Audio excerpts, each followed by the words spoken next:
In this video, we are going to discuss about the tracheoesophageal anomalies. Before going through the anomalies, we can see the normal anatomy of esophagus and the trachea. This is the trachea and this one is esophagus. After the esophagus, it goes and ends in the stomach. Since there is no abnormality in the structure, there will be a small gastric bubble trapped in the stomach over here, and this is very small. In case of tracheoesophageal anomalies, most common type is the tracheoesophageal fistula with the esophageal atresia. This is most common type.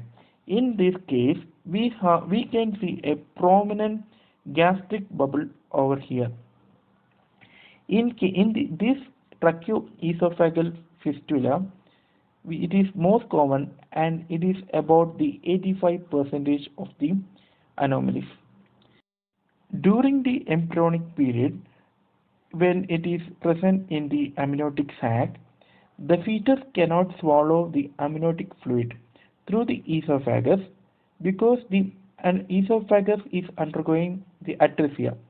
So there will be an accumulation of amniotic fluid inside the amniotic cavity, lead to a polyhydramnios in utero.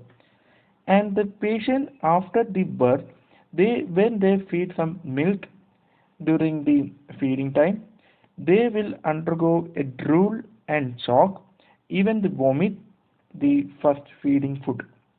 So this after that, this is the another and also anomaly related to tracheoesophageal anomalies. This appear like a H shaped, and this is also having a pure transesophageal fistula with a prominent gastric bubble. In this case, we can see only the atresia over here, so there is no way of gas or any bubble to get inside the stomach.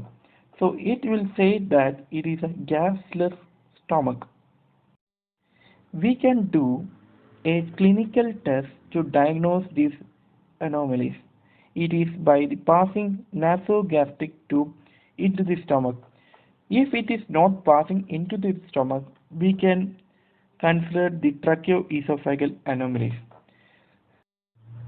The patient who having these anomalies will have a aspiration pneumonia due to the fistula between the esophagus and the trachea.